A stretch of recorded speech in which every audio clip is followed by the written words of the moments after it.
So I just want to speak about what is really happening in Arab Jerusalem at the moment. The Israelis have devised a ploy because they could not control what is known as the old city of Jerusalem. The old city has almost 40,000 citizens crammed in a very small area.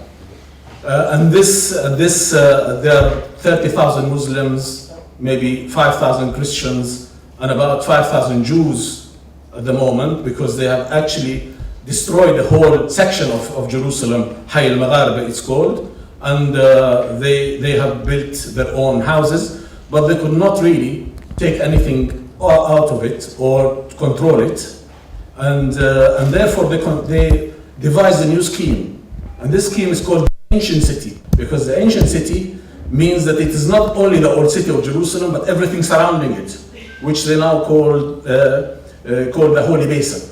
So therefore, the villages around the old city, Silwan, Tur, Jabal Mukabbar, and other areas are all part of this scheme now, and they now want to look further and occupy the rest, surround the city rather than the old city, because the old city they could not really make any headway. And they did not make much headway in the old city, because in Jerusalem we have the Hebronites of Jerusalem who are so strong-headed that they will never move out, regardless of what the Israelis throw at them. And therefore they are in trouble with the Hebronites of Jerusalem, and they are now looking to control the rest. There are, of course, renaming every street that you know of. So we have still Salah ad-Din Street, but it will go soon. We have Shlomo, Moshe, I don't know what, all the new streets in Jerusalem, and some of the old ones are being renamed. And they are slicing the Arab side through roads from the settlements to Tel Aviv or to other areas, other Israeli areas. So they're slicing the Arab side completely like a salami. They are now also thinking of, they imagine that there were Talmudic parks around the city, and therefore they are building what we call 7 Talmudic parks, and these parks happen to be on Palestinian villages and Palestinian land. So therefore they're confiscating the land, and they are demolishing parts of these old villages to build these Talmudic parks, which are areas only in East Jerusalem, not in the West, but only in East Jerusalem, and these places are being confiscated, and the land is being taken from the people. The confiscation of property happens all the time, and I always call it the one-way law. Because if a Jew had property in East Jerusalem before 1948, they go to court and they claim it, and usually 99% of the time they get it, they take it. Although sometimes the evidence is very suspicious. Yet, if any Palestinian owns a property in West Jerusalem, they cannot claim it and they cannot take it. The law does not allow them to do that. And we know that 70% of West Jerusalem is owned by Palestinians, some of whom live in East Jerusalem. They see their houses, but they can't have them. They see their properties, but they can't live in them. So it's a one-way law. No building permits are given in East Jerusalem to Arabs. No, to Jews, yes, immediately, but to Arabs, no. 70% of the new additions since '67 in Arab East Jerusalem are illegal by Israeli municipality law, because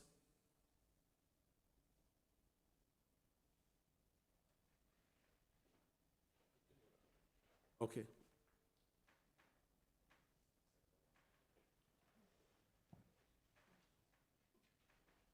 70% of the property built after 1967 is illegal by Israeli law, and therefore they can demolish it. At one stage, and I just want to say this incident, one of the Palestinians who built illegally in East Jerusalem had his house under demolition order by the Israeli municipality. And what he did, something nobody accepts, of course, in East Jerusalem, but he sold the property. He sold the under demolishing property to Israeli Jews. And immediately, the demolition order was lifted. The guy escaped, took the money and left the country, of course, because nobody can survive under these conditions in Jerusalem. He took the money and left, but the demolition order has been taken off, and the Jews are living happily ever after in the building they have bought from the Arab who was supposed to be demolished. They are withdrawing Jerusalem IDs because we have a special IDs in Jerusalem. It's not everybody does not have the same ID. The Palestinians in the West Bank, in Ramallah or Beit Lahem or so, have a green ID, and the Palestinians in Jerusalem has a blue ID. The blue ID is actually just a residency permit. It's like the green card. If you don't live there and if you can't prove that you are living in Jerusalem, the card is confiscated. So if you work in Ramallah and they can prove that you are working in Ramallah, your ID card is taken. So never mind that you have lived or be born or whatever in the city forever, you lose your card, ID card, if you don't live in Jerusalem, or if you, what they call your life is not, center of life is not in Jerusalem, and that could be any excuse. They've already attacked also the cemeteries in Jerusalem. We have very old cemeteries, Bab al-Rahma and Mamella. On Mamella, which is a cemetery, maybe 1,000 years old cemetery, they've already, a Muslim cemetery, they've already built or trying to build now something called the Museum of Tolerance. The Museum of Tolerance over a confiscated cemetery in Jerusalem. And Bab al-Rahma is heading the same way, because they think that this was an ancient Jewish cemetery. It's now, of course, Muslim. We don't know how ancient, but they're also destroying it. And now the point that is not taking much attention, that they are dividing now Al-Haram al-Sharif into time zones. Between 8 in the morning and 11 in the afternoon, only Jews can go there to pray, do whatever they want, and no Palestinians or Muslims are allowed into there. So they've already done that, and of course, this is tantamount to closing or taking part of Al-Haram al-Sharif by the Israelis. They are, of course, dissolving all nationalist feelings you can think of. The school curriculum is being changed. There are drugs in the old city, cheap and given to everybody. You know, they are just killing anything that has to do with the national feelings. In July, there was a spark in Jerusalem, which is very important to understand, and that is the killing of Muhammad Abu Khtair. And I call it the ritual killing of Muhammad Abu Khtair, because he was killed by a rabbi and his 2 sons. And he was not only killed, but they poured gasoline into his mouth and burnt him alive. This must be ritual killing. This must be something like that. Of course, then we had sequence of events that I want to put to you, and you can understand what is all of this about. On the 12th of June, 3 settlers in Hebron were kidnapped on the 12th of June. Now, I tell you an Israeli story, and this is an Israeli story, not a Palestinian one, that these were found on the 13th or 14th of June, dead. The Israeli authorities took them and put them in a morgue, in a refrigerator, and wreaked havoc for 3 weeks in the West Bank, wreaked havoc, looking for the 3 dead settlers, because they thought they were not dead, and they went into Nablus, into Jenin, into the north, into the south. The Israeli army just wreaked havoc in the West Bank, looking for the 3 dead settlers, which part of the Israeli media are saying that they have been discovered dead 2 days after the event, and the Israelis just wanted to wreak revenge and havoc into the West Bank and attack the West Bank. So this is what happened on the 12th of June. On the 2nd of July, Muhammad Abu Khtair, who is 16 years old, was kidnapped and burnt alive.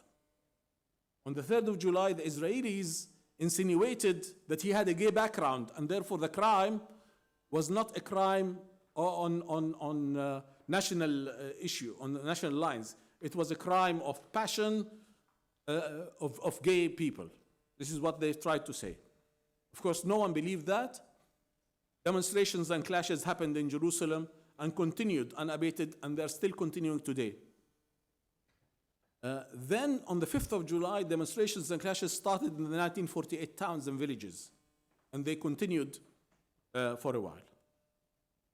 Everybody was talking about a third intifada, because this is what really sparked a lot of feeling amongst the Palestinians, and everybody was saying a third intifada. On the 8th of July, Israel attacks Gaza. 2,000 plus were killed and 11,000 were injured. I'm talking about Gaza at a later stage. But what happened and why was Gaza so chosen to be hit is you should really try to understand from this sequence of events.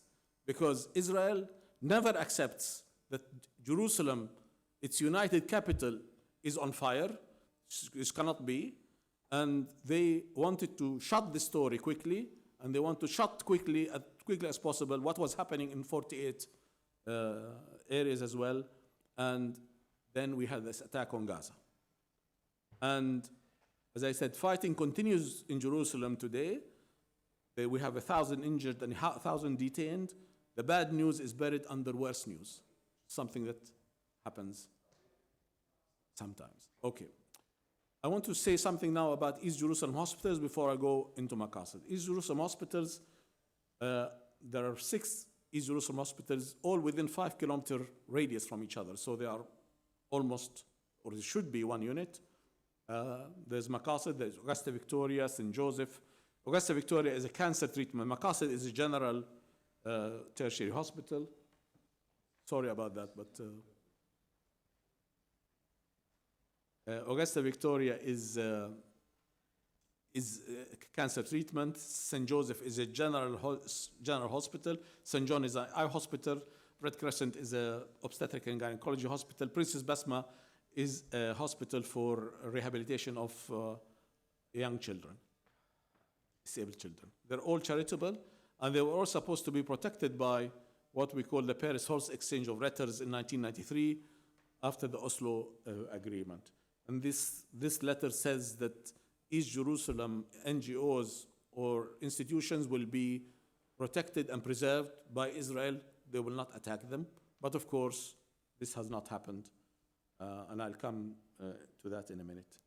There are total number of beds in East Jerusalem exceeds 600, 1,500 employees. Mostly are from the West Bank. And therefore, those who come to Jerusalem have to have permits.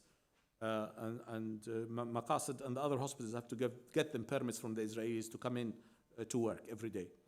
Makassed is the biggest, of course, 250 beds. AVH is the second biggest, 160 beds. 4 of the 6 hospitals have JCI certification.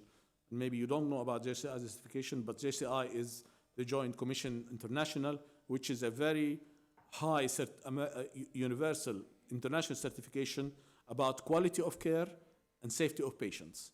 So these hospitals have it, and that is very important because most or many of the Israeli hospitals don't have JCI or they have failed the JCI. So this tells you something about the standards of care that are given in these hospitals. The cases referred to the hospitals in Jerusalem by the Palestinian Authority, between 40 to the smallest hospital to 85 of the cases of that hospital. Augusta Victoria has 85%, Makassed has about 65%, St. Joseph has 40% of referrals from the PA. And these cases are all very complex and very difficult, and usually they are redos because these hospitals are the tertiary care hospitals and referral hospitals. There are a large number of beds allocated to intensive care. The bed occupancy in these hospitals is quite high, 80 to 100%. Makassed is 100% occupied on a regular basis. 22,000 referrals by the authority in 2011, 25 by 2012, and I think maybe 27 by 2013. I don't have the figures as yet.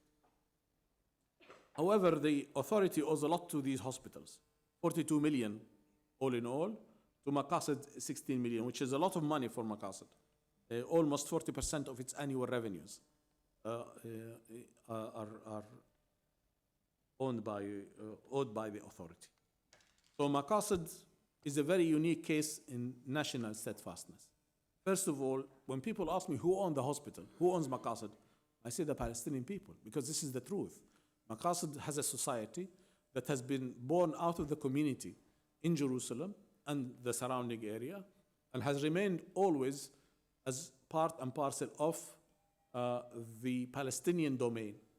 Some other hospitals are run by other organizations. So AVH is run by the Lutherans, St. Joseph is run by the Catholics, the Vatican, St. John is run by the Order of St. John in the UK, and so on.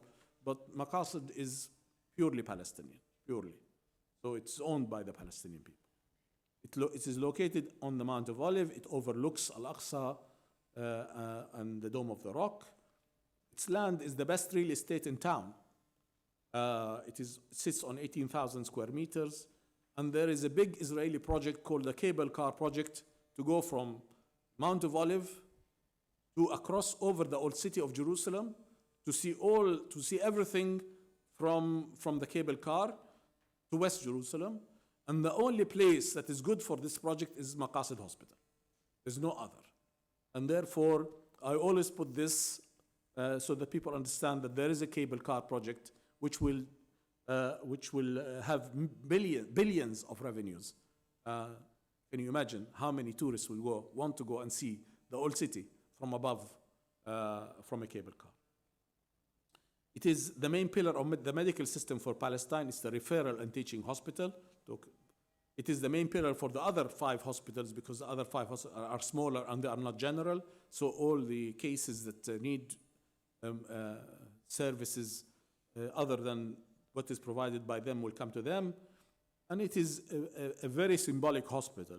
It is one of the few Palestinian symbols of steadfastness that are left in East Jerusalem.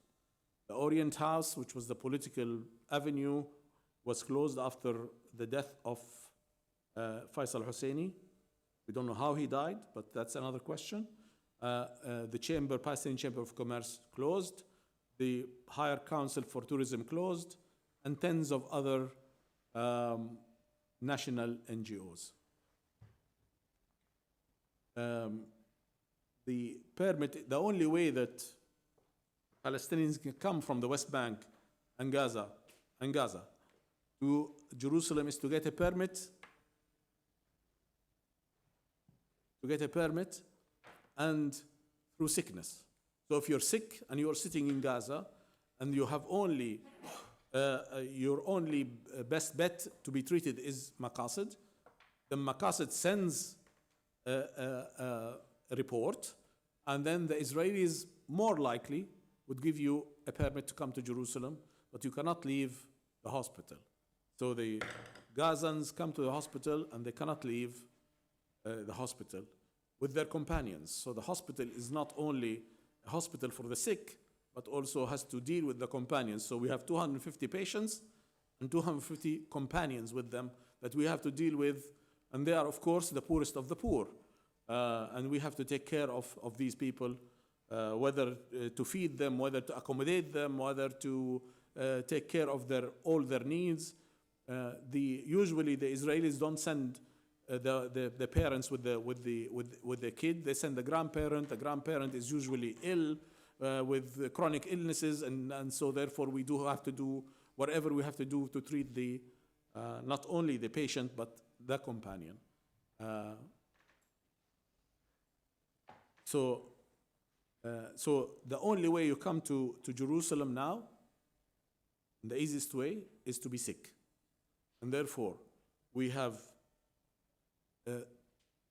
hundreds that come every day to outpatients, and of course, and to as admitting, but to outpatients as well, and they all come with permits from Makassed and other hospitals, because the other hospitals are the same, and we think that around 100,000 people come to Makassed every year with permits, and if you add the other hospitals, maybe then 200,000 people come and see Jerusalem for the first time in their lives, and go and, if they can sneak and pray in Al-Aqsa or go to the Holy Sepulchre and sneak in, this is the only way that they have any connection with Jerusalem. Otherwise, they don't see it. They see it only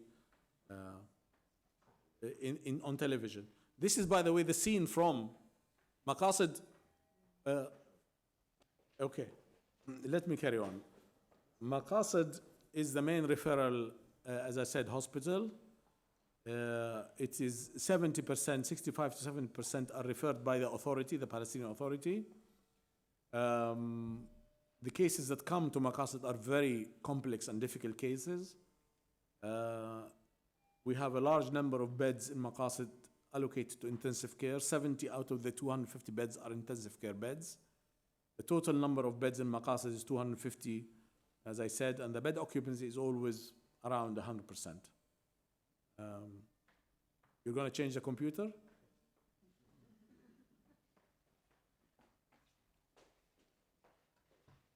I can. Till Rabia figures out under the table what's going on. When you say that the authority refers to the hospital, what are the means of admission into the hospital? So a resident of Jerusalem, a Palestinian resident can come in through the emergency room. So what's the difference between referred by the authority versus somebody else? Okay, I was going to mention that, but because the Jerusalem patients, the authority cannot deal with. They are under Israeli. Those with the blue ID, blue card, are referred by Israel sick funds because they pay their insurance in Israel by force, of course, not by choice, and therefore they give them national health as part of, or insurance as part of that. So they are referred to us by the sick funds, who we have also battles with because the pricing policy for them is racist. They give the Arab hospitals a rate and the Israeli hospitals a different rate, much higher rate. But the authority then refers to us the patients from the West Bank and from Gaza. And these are referred by contract. So we have an agreement between the hospital and the PA on the referral of patients, and they pay us. That's why the deaths are so high, because of the referrals that happen, but no payment is received. The deaths. The deaths. So the residents of the West Bank, they do not have, they're not part of the sickness fund. No. Sick funds are Only for the Jerusalemites, 300,000 people. In Jerusalem, they are all insured by the Israeli sick fund. Another question for you is, since Want to use my computer? Since you said that you are accredited by JCI and many Israeli hospitals are not. Yes. Are there instances where you had Israeli coming into Maqasid? خلي ربيع to make sure. Yes. Answer my question and then. Yes. Some Israeli Arabs. Right. So the 48. And some Israelis. To be fair, some Jews come to the hospital because the best neurosurgeon in town is actually Palestinian from the village of Deir Hadna in 1948. Therefore, he is well known. So everybody comes to him. And I'm assuming they have the same mortality rate as other patients, right? The three of them, the Arabs of 1948 come and they are treated. There are some Jews, as I say, maybe 3 or 4. I'm not, but I think the mortality rate, unfortunately, is the same. No, in health there's no unfortunate. Okay. They come back and they see that they have their nationality, like the U.S. nationality. Immediately they will take, or this, they will take this blue card. If they catch you with another passport, then you lose your ID. If they catch you that you have gone out and take another passport, then they say your center of life is no more Jerusalem, and therefore they take the ID off. Simple. In, I think, 2013, they've managed to grab 8,000 IDs out of a population of 300,000. So it's a big number, but they are, they're desperate. They're desperate. I think somebody puts them a quota. and says you have to achieve the quota regardless. You don't get your bonus if you don't achieve the quota. You have to do this. You have to get these ideas. Are we ready now? Okay. Have to increase their fertility rate. Okay. Yes.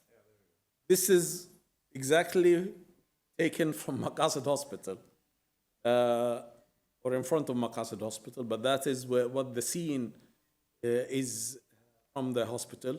And this is luckily from the CEO's office. So I see it every day, and this probably is something that keeps me going. And of course, behind it, you see the other dome is the Holy Sepulchre. The other gray dome behind Al-Aqsa is the Holy Sepulchre. So these are the two important. And if you have a cable car on top of this, wow, lovely. So Makassed is targeted. All right. The number of inpatients exceeded 15,000 in 2013, which is a lot of patients. And it has increased in 2014 as well, which means now we are absolutely full. The outpatients emergency reaches annually about between 70 and 80,000 patients, 70% of which are from West Bank and Gaza. Makassed is an important teaching hospital as well. We have 90 resident physicians training between 4 and 6 years in 9 specializations. These are the specializations in front of you. Last year, there were 7. Last year, 2 were added, which is cardiac surgery and neurosurgery, which is very good for Makassed and the country.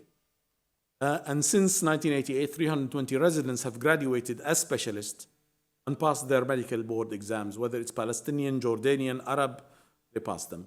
And Makassed has the best rate of pass. I don't think there are any failures from Makassed in board exams.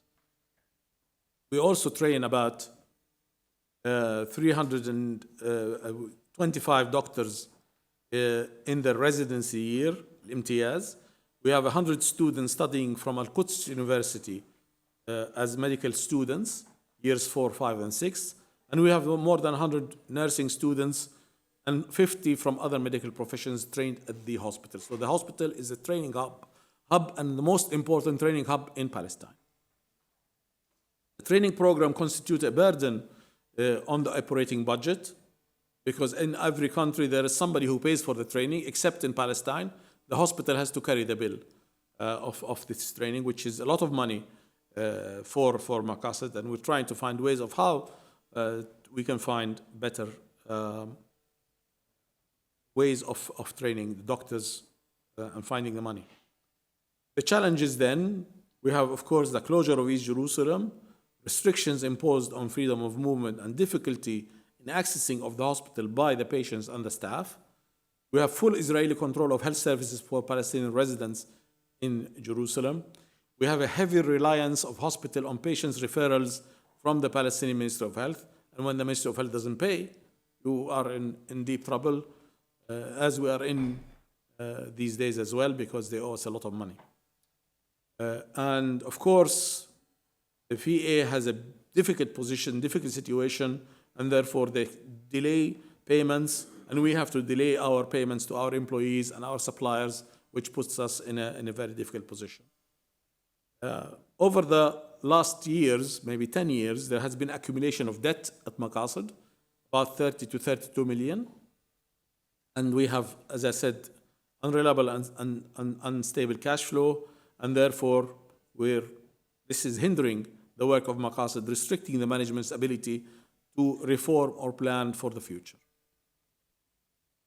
The strength, of course, of Makassed, it's a brand name, everybody knows it. It's the main referral hospital, it's the main teaching hospital. The quality and unique health services it gives. In pediatrics, we have not only pediatric surgery, but pediatric cardiac surgery.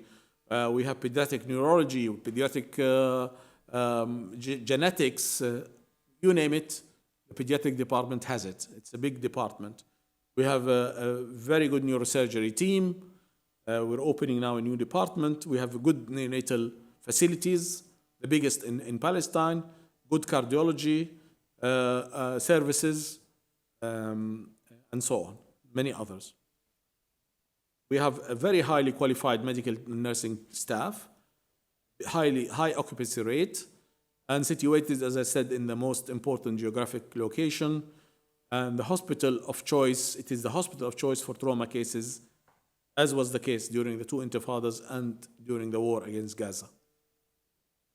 The weaknesses, of course, it has a very large debt, almost 32 million, and these are 15 million to suppliers, 7 million to banks, 8 million to employees who need to retire or have reached the retirement age, 2 million in taxes provision for medical legal cases, and we have a weak administrative, or at least we had a weak administrative and financial system, especially in the absence of a computerized health management information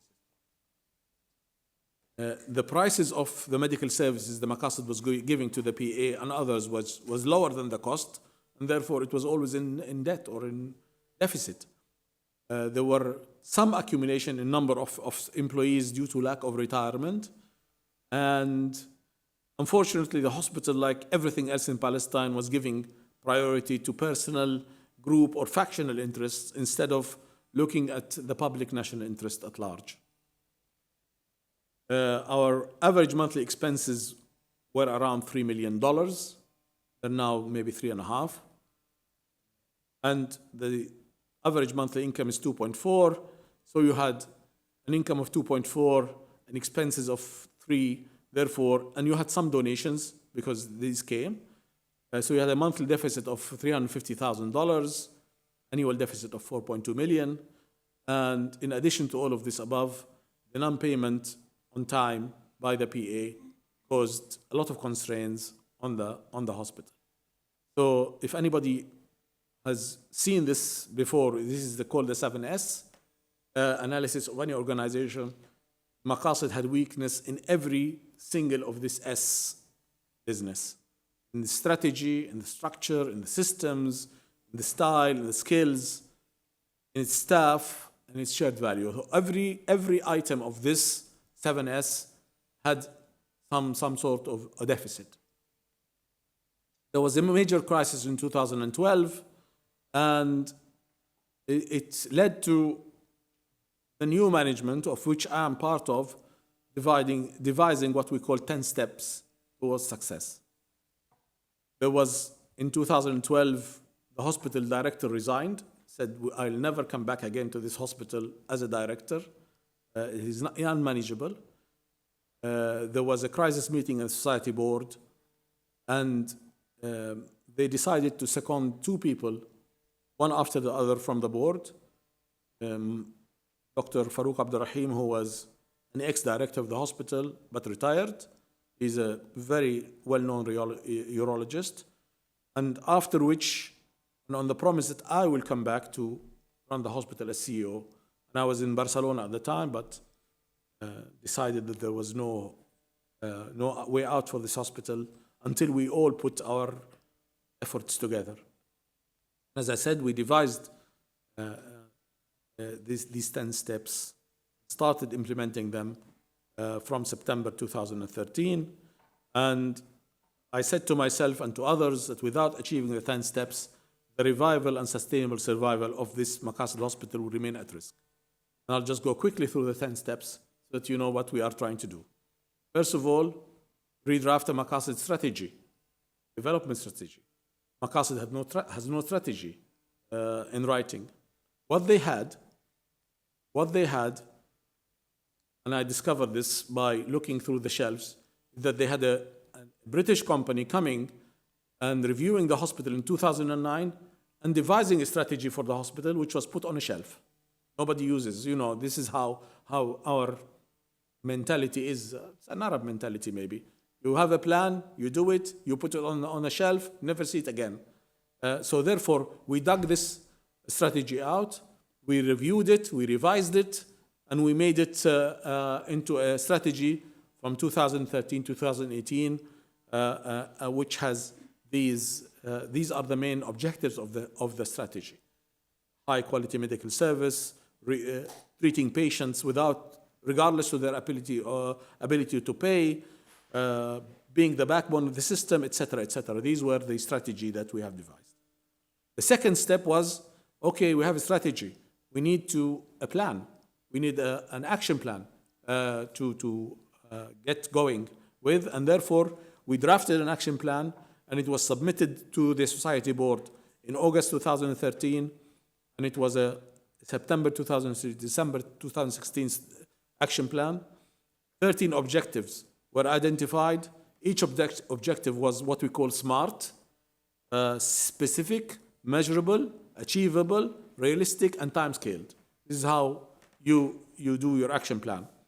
And then we had clear activities, clear inputs, clear outputs, financial or otherwise, and a clear methodology to try and achieve this.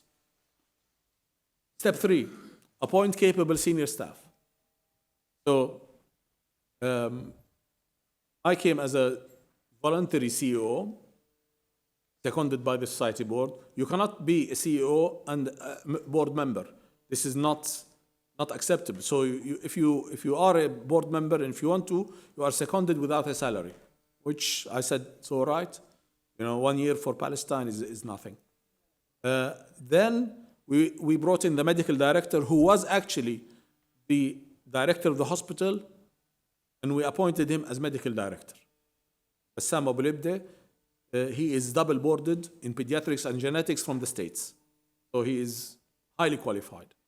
And this was an internal appointment. The nursing director, he was in position, he was good, and we kept him.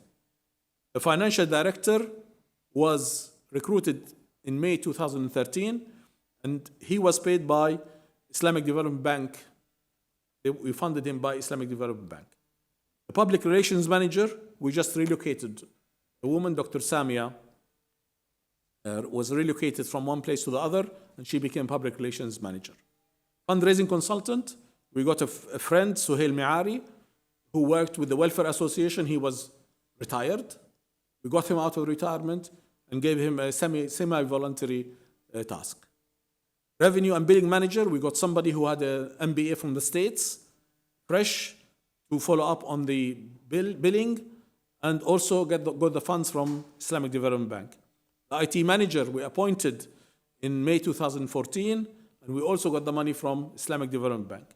Communication consultancy firm, because we needed to communicate with our people, our public, we got the Bank of Palestine to take over the cost of this. And then an admin director appointed recently by the beginning of this month, and this is a new appointment. The total monthly cost of all of this is $35,000, but the actual cost of the hospital is $5,500. So this is how we managed to appoint the capable senior staff. This is step 3. Step 4, increase income and effectiveness and reduce expenses by all available means. We had to do this. We were losing money. So we renegotiated the price of services, specifically with the Palestinian Authority and the Israeli SIG funds. And from 2014, the revenues were up by 20%. So this is the first step we did. We increased productivity, the number of operations, the number of admissions, the number of outpatients. Revenues increased by 5% since 2014. We seriously, and the word seriously is very important, chased all the new debts. There was no chasing of debts. You had debts, nobody chased them, nobody cared, almost. This is a charity, why care? We chased them seriously, and we increased our revenues by 5% on average. Accuracy and timely billing. Revenues were also increased by a minimum of 5%. And what we did, accuracy means you record everything that you do. So you can't miss an MRI or a CT scan or this procedure or that procedure or put the wrong code. Instead of getting $10,000, you get $3,000 for the wrong coding. So we had to do this, and we have increased our revenues by about 5%. Then we took several general and specific measures for cost containment. We tightened financial and management controls on measures that have financial implications. And we reckon we have saved also 5% on that. And I tell you something, if people think that you are actually monitoring and controlling without doing anything, the control happens. 50% of our abuse stops immediately by just people thinking that you are actually doing proper controls. And with this, you cut the, as I say, the bill, you slash it by 50% of the abuse, of the number of abuse. The result, as of January 2014, no operational loss. In fact, some operational surplus started to happen, which was very important for us. But still, we have $30 million in debt to be repaid, and to support the hospital development is much needed, because the operational cost does not pay for the development, and therefore we have to find this out. Step number 5 is introduced what we call confidence building measures. We appointed PricewaterhouseCoopers as auditors. We had the JCI accreditation.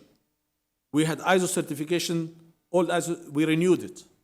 We had created, we had advertised all our unique operations and all the medical procedures, which we had unique in Palestine. They were being advertised on a regular basis using this company that I talked about and other means. This is the communication consultant. We appointed them to improve the image with the Palestinian public, especially Jerusalemites, because Jerusalemites wanted to or preferred to go to Israeli hospitals. They thought they were better service. And we had to change this image with the people from Jerusalem so that they come, and therefore the Israelis had to pay for them when they come to our hospital. We launched a Facebook page in July 2013. We have now around 8,000 followers, which is a lot of people. We opened our doors for foreign and Palestinian visitors. Because of the Gaza, and we were lucky, not for Gaza, but lucky as a hospital, that after the arrival of Gaza injuries, thousands of people visited the hospital, thousands. Just they flocked to help the people who came injured from Gaza. And this has created the opportunity for us to show them what Makassed was.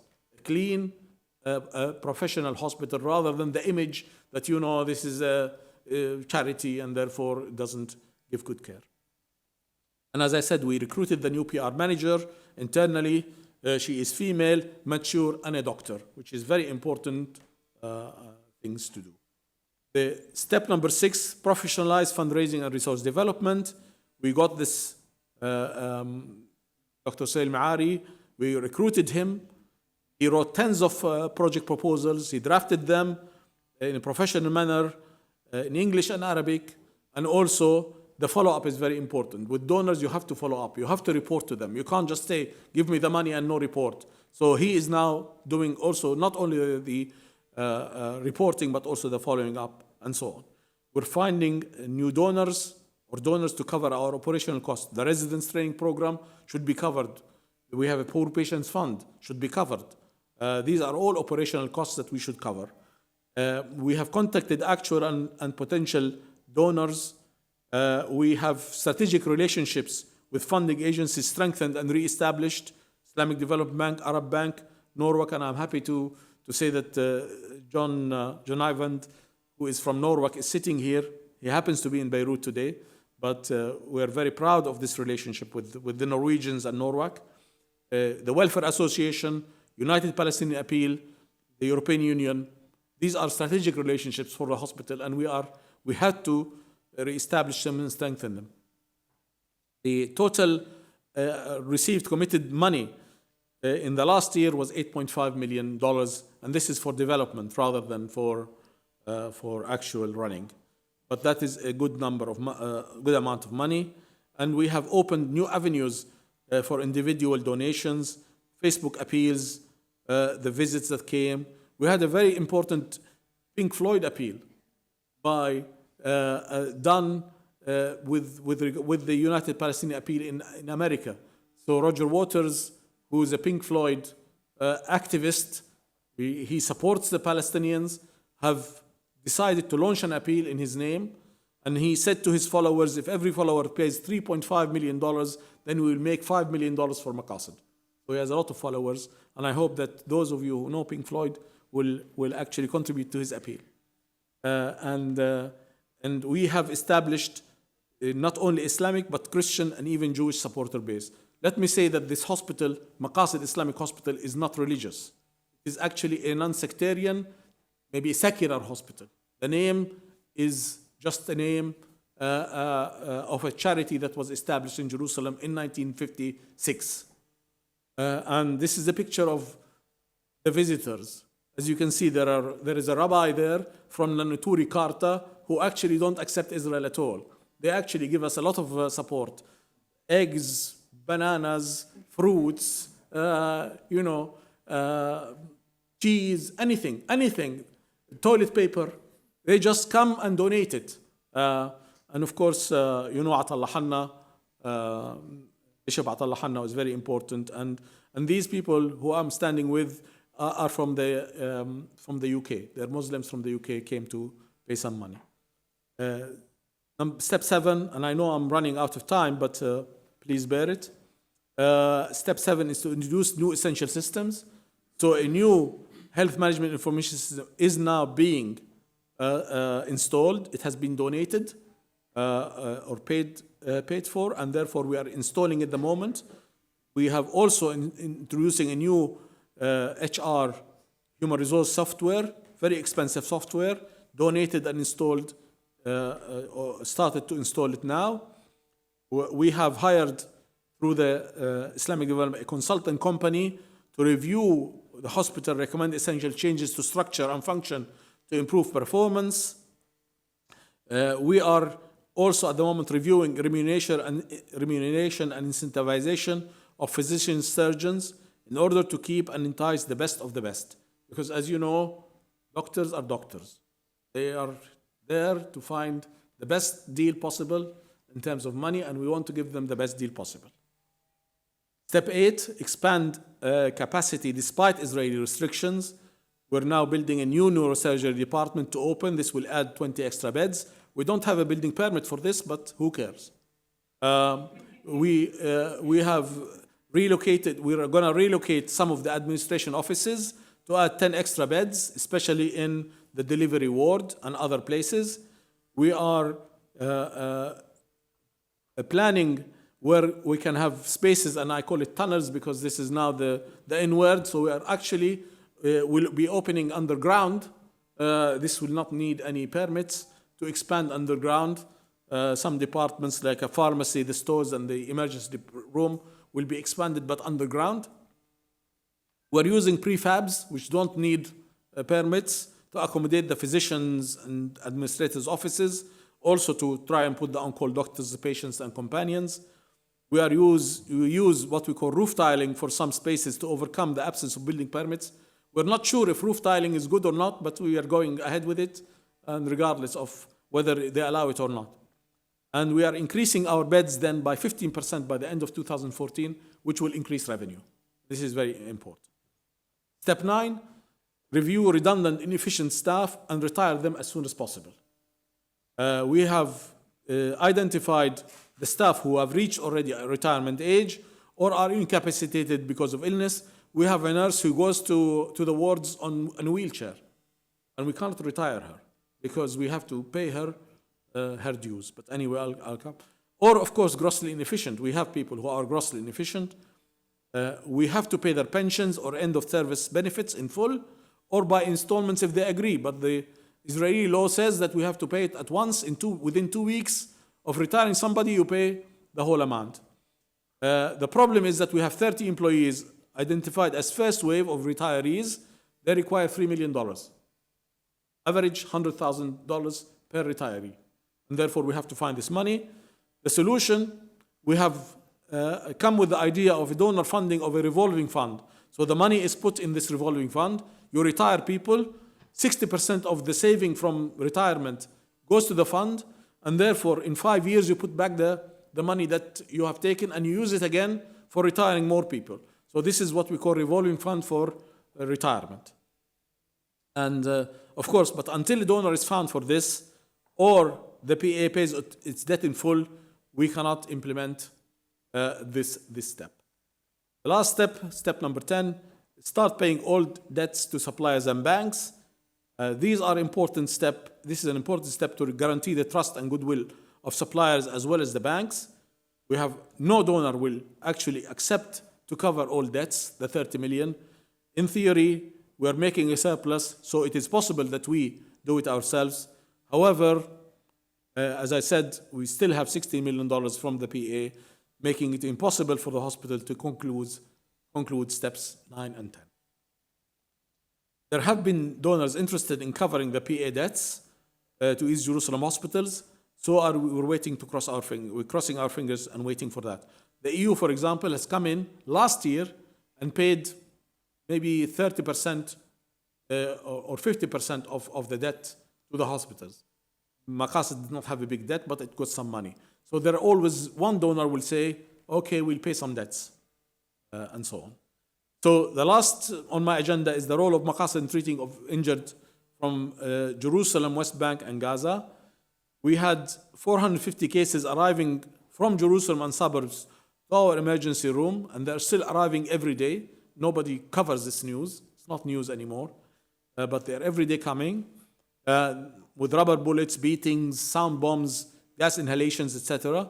We had already treated 20 injuries with bullet wounds on bone fractures from the West Bank. We're expecting 100 to come over the coming weeks. We had around 80 severe and complicated injuries from Gaza. We had 4 out of which 4 deaths, unfortunately.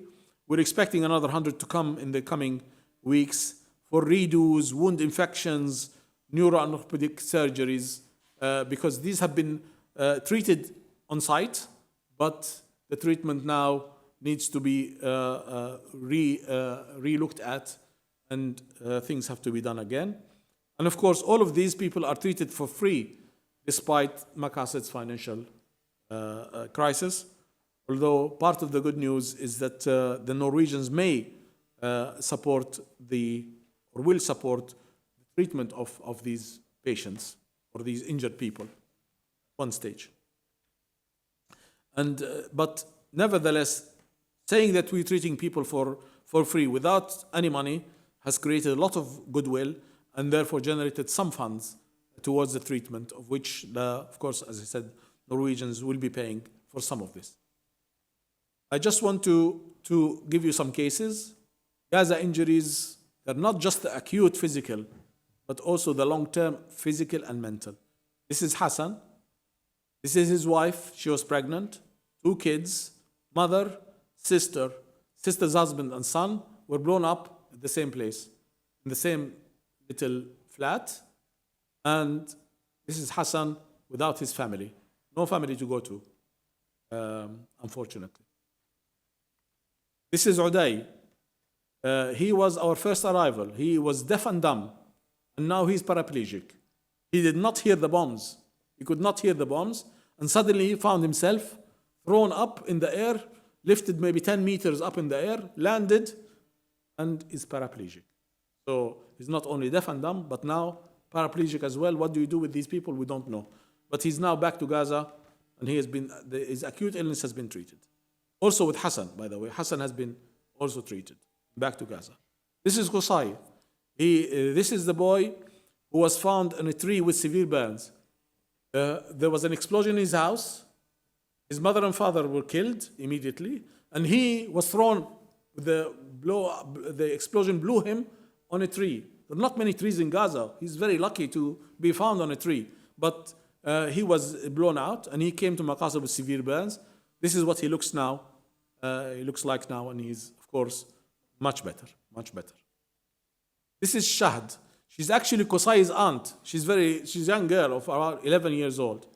She was burnt completely from head to toe. She is now much better, and she is out, and she's back to Gaza. She has been treated. I don't have the picture to show you of what happened to her.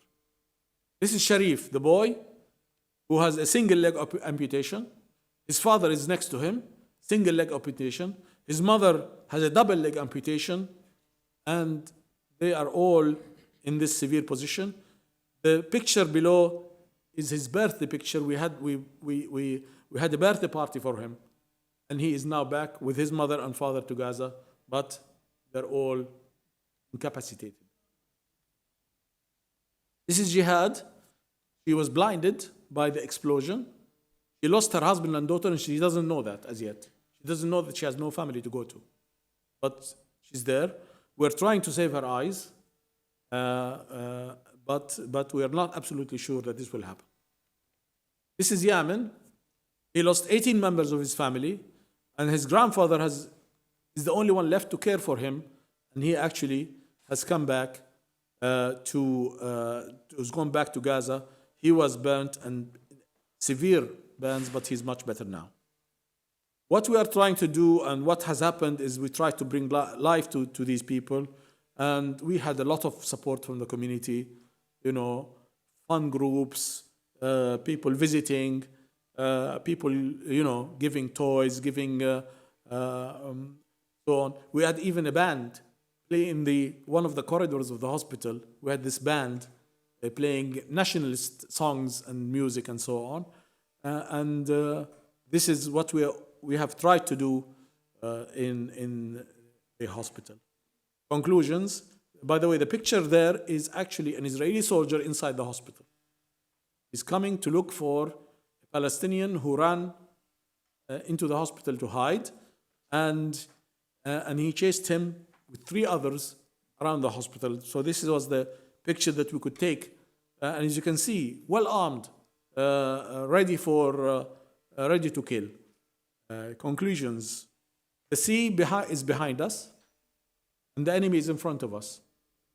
To survive, we have to fight doggedly but wisely. Our weapons are political in Makassed, are political, medical, economic, humanitarian, professional, and national. We have to professionally excel in order to survive and sustain the hospital, to serve the people and remain a symbol of steadfastness under very difficult conditions of occupation. We have on one hand to fight our foes, and on the other hand to lobby our friends and for continuous help and support. One thing we can promise you, we will never give up. Thank you very much.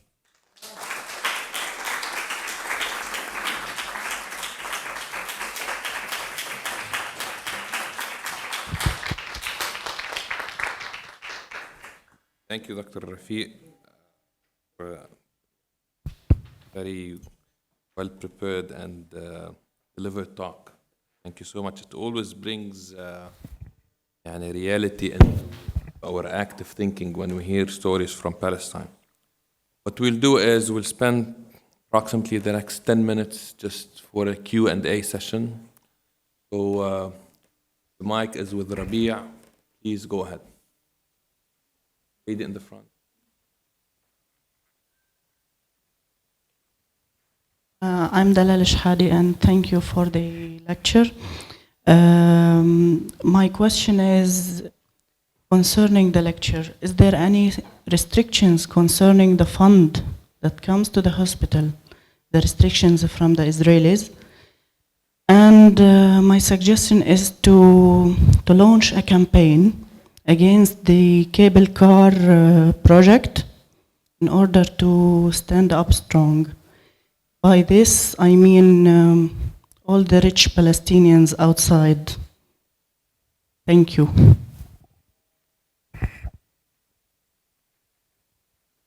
You prefer to answer? Yes, maybe we take some questions and I'll answer them. Okay. People are. So how immediate is the cable car threat? Thank you, Maureen. Is there somebody else I recognize? I think we can start with that. Okay. Restrictions for funding or on funding. We are sitting under occupation. So if the Israelis have found that the hospital is doing anything hunky-dory or wrong, they would have closed us a long time ago. They're waiting for an opportunity. And therefore, there is nothing that we are doing that is wrong, and therefore they cannot restrict the funding for the hospital. And therefore, it's important to understand that. The only restrictions are from banks, unfortunately, who do not want to donate to something called Islamic Charitable Hospital. Although, as I said, there's nothing Islamic about the hospital except its name. And as you could see, we receive everybody, regardless of religion or ethnic origin. The cable car issue. The cable car has been put forward several times, but I think it is under wraps at the moment. It's not clear. They have, what the Israelis did and why we indicate that is that the Israelis have bought a house next to Makassed, a small house, not a very big house, maybe only on 1,000 or 2,000 square meters, not like Makassed. They bought it with the intention of seeing whether it works as a cable car stand. Of course, the guy who sold is now dead and buried. The villagers, the tour killed him and refused to bury him in the Islamic cemeteries. So he's been buried somewhere in some Israeli cemetery for those who have no religions. And they have tried to do this project from next to Makassed, and it doesn't work because the house is lower than Makassed they took. It passes over many houses, so the cable car, as you know, has to go down first before it comes up. There are many houses on the way, and therefore it is not easy for them to do that. As of Makassed, the cable car will go actually over a road called Sitna Maryam Road. It's a small, narrow road, but it is actually a general public road, and therefore the Israelis can allow it to go over a road rather than over some houses. And therefore, that's why Makassed is the best place for this. And if Makassed collapses under debt, we have 30 million debt, so everybody will go to court. And therefore the Israelis will say, okay, there is debt. They cannot sell or buy because this is Islamic Waqf, but they can give the use for 30 years, 99 years lease for the highest bidder. And we know that the highest bidder in Jerusalem is Mr. Moscovich, who is buying all the Palestinian property that he can lay his hands on for that. So therefore, this is the project. And that's why we think this is what is happening. We can't say much because there's not much to be said, but we know that this project is already on the agenda of the Israelis. With regards to Fatah and Hamas, the hospital serves everybody. It's a hospital, and therefore there is no problem within the hospital. There's no political issue. There are petty politics, as you know, everywhere there are petty, but big politics are not in the hospital. The hospital has no big politics, no big fights, and therefore it serves everybody. Whoever comes to the hospital is welcome and is well treated, and the hospital is accepted by everybody. So all the groups accept the hospital as the most important symbol now in East Jerusalem, and therefore it should not be affected. The Fatah Hamas question is a big question, Rami, and I can answer it later if you want. The issue of residence status, maybe I'm the only one with a problem in Jerusalem because I was born in Jerusalem. I don't have any residency status. I don't have an ID.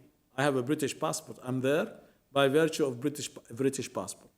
And when the Israelis decide that my days are numbered, I will be out and about, sitting with Abdul Bari Atwan, maybe in London, shouting our heads off, and talking about the issue. But for the time being, I'm there, doing what I should be doing, and hopefully making sure that Makassed stays for as long as possible, serving the people. I think this was the first set of questions. Any more? I want to know if your building of the illegal room is a provocation. Well, it is not the first room to be built in Makassed. It's probably the 10th room to be built. Makassed had tried to get permits to expand, but the Israelis don't give you a permit. Under many, many guises. The last guise that you don't have enough parking space, so you can't really add more rooms or expand in any way or form until you find the parking space. And if anybody can tell me where this parking space can happen, I'll be happy. But we have also played onto this as well. We're now creating a parking lot underneath the hospital in the tunnels. One of the tunnels will be We have a parking space now, and we will create parking space underneath that to just get rid of this. But I tell you something, I think the Israelis are very weary about touching a hospital like Makassed, because, you know, they will be playing with fire, and they will get the whole world against them.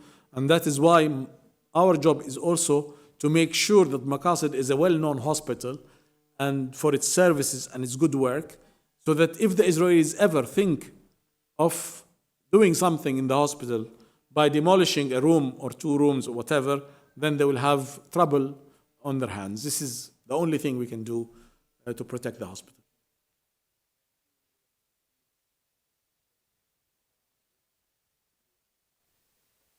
Thank you very much. Thank you, everyone.